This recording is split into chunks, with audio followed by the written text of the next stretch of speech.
એક મોટી રિફાઇનરી બંધ થવાની છે. તો શું પેટ્રોલ ડીઝલની અછત સર્જાશે? ચાલો આખી વાત સમજીએ.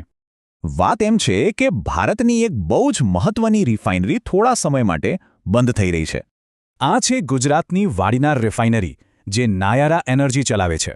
દેશની બીજી સૌથી મોટી રિફાઇનરી. એપ્રિલની શરૂઆતથી લગભગ 35 દિવસ માટે આ રિફાઇનરી મેન્ટેનન્સ શટડાઉન પર રહેશે. આનાથી દેશની કુલ રિફાઇનિંગ ક્ષમતાનો લગભગ 8% હિસ્સો થોડા સમય માટે ઓફલાઈન જતો રહેશે. હવે મોટો સવાલ એ છે કે શું 6000થી વધુ પેટ્રોલ પંપ પર અસર થશે? તો ચાલો હકીકત અને અફવાને અલગ કરીએ. શટડાઉન થશે, પણ સંકટની વાતમાં દમ નથી. નયારા એનર્જીએ સ્પષ્ટ કહ્યું છે કે આ બધું પ્લાનિંગ સાથે થયું છે અને સપ્લાયમાં કોઈ તકલીફ નહીં પડે. કંપનીનું કહેવું છે કે એમની પાસે 40 દિવસનો રિઝર્વ સ્ટોક છે, એટલે કોઈ પંપ સુકાશે નહીં. ભારત સરકારે તો આને ગભરાટ ફેલાવવા માટેનું એક ડિસઇન્ફોર્મેશન કેમ્પેન જ કહી દીધું. આ વાતને સમર્થન આપવા સરકારે કહ્યું કે દેશ પાસે લગભગ 60 દિવસનો ફ્યુઅલ સ્ટોક છે. તો પછી સવાલ એ થાય કે જો કોઈ તંગી જ નથી તો આટલો ગભરાટ કેમ ફેલાયો?